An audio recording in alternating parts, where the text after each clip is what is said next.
we're going to take a look at ancient Mesopotamia after the fall of the third dynasty of Ur, also known as the Neo-Sumerian Empire.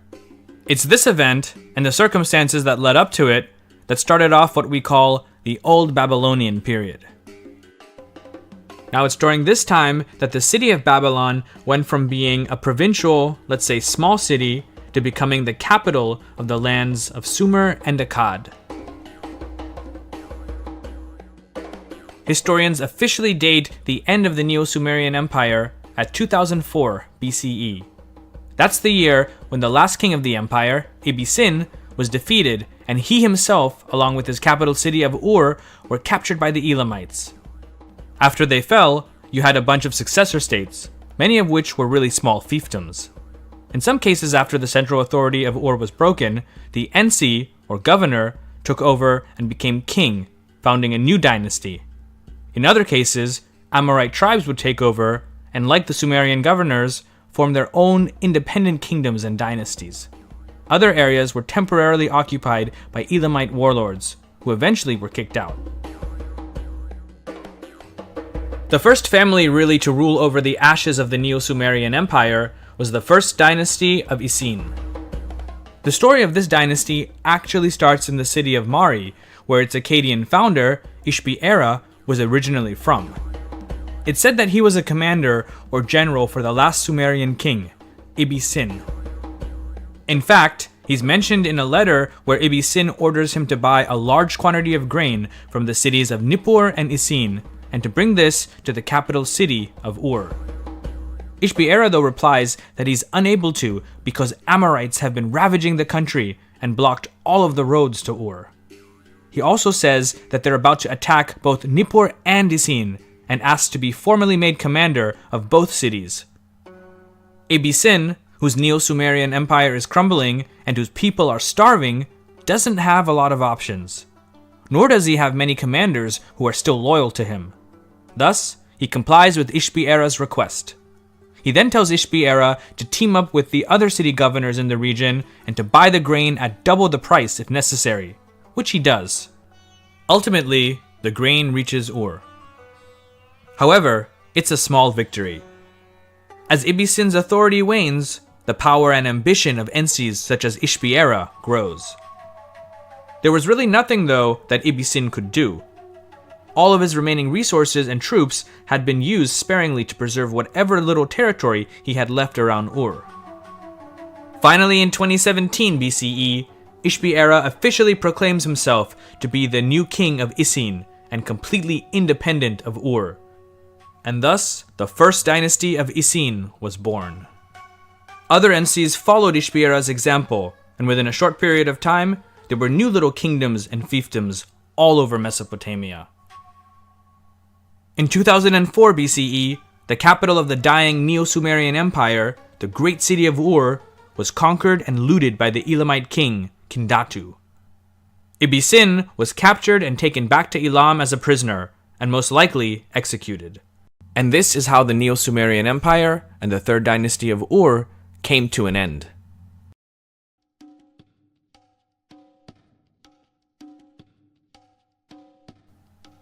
Despite forming a new, independent dynasty, Ishbi-Era and the later kings of Isin saw themselves as a continuation of the political, administrative, and cultural heritage of the third dynasty of Ur.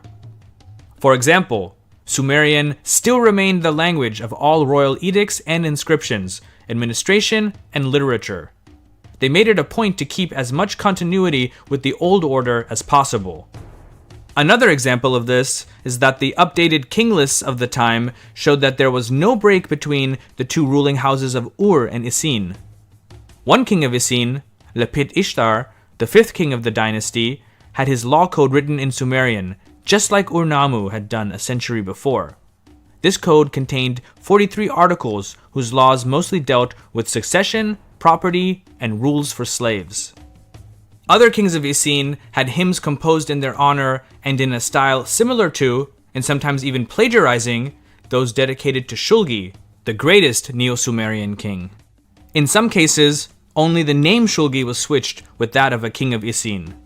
What's interesting to note is that all of this was occurring despite the fact that Sumerian no longer was the common language of everyday people.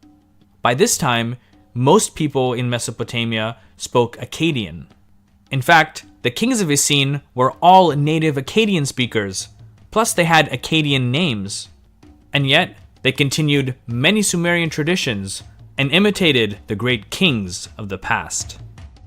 Another thing that the kings of Isin did, starting with Ishbiera, was to reclaim as much territory from the Elamites as possible. Ishbiera kicked out the Elamites from Ur 8 years after its fall, and by the end of his reign, probably also ruled over the cities of Uruk, Larsa, and Eridu in the south, as well as Murad, Borsippa, and Kazalu in the north. These conquests, though, were often short-lived. Already by the reign of the dynasty's third king, Idin Dagan, clashes with Amorite tribes were resulting in losses. At one point, he lost control of the cities of Nippur and Uruk to various Amorite warlords, though he was able to get them back after launching a counteroffensive.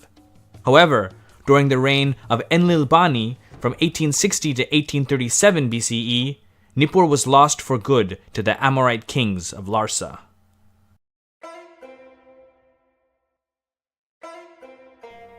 So let's talk for a bit about Larsa.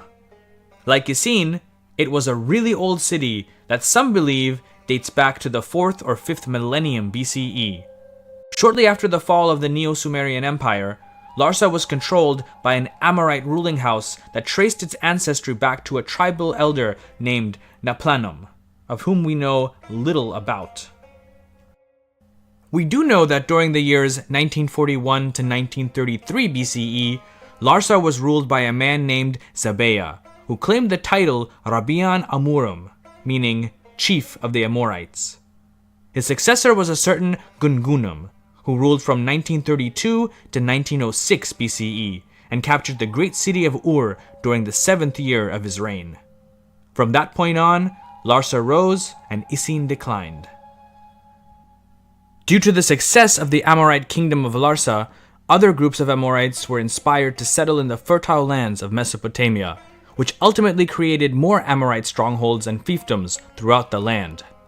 Between the years 1900 to 1800 BCE, the great Akkadian and Sumerian cities of Kish, Uruk, and Sippar had their own Amorite rulers. Interestingly enough, one would think that an influx of nomadic peoples such as the Amorites would have caused havoc for the urban population of Mesopotamia's great cities, but this doesn't seem to have been the case.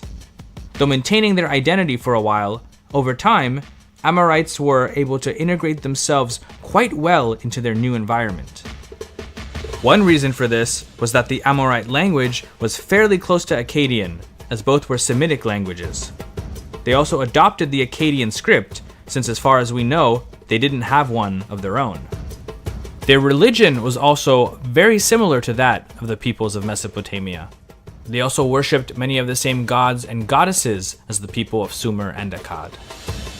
Thus, within a few generations, a new Babylonian civilization developed that was a mixture of Sumerian, Akkadian, and now a bit of Amorite culture, religion, and language.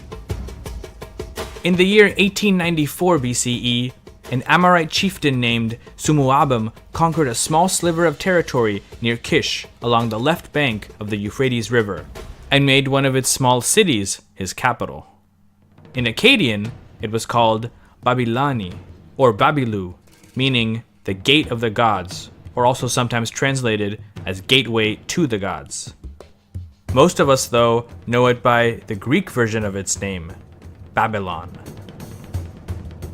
As Isin, Larsa, and the other Amorite strongholds began to fight amongst themselves, Sumuabum was forced to take sides and enter the fray.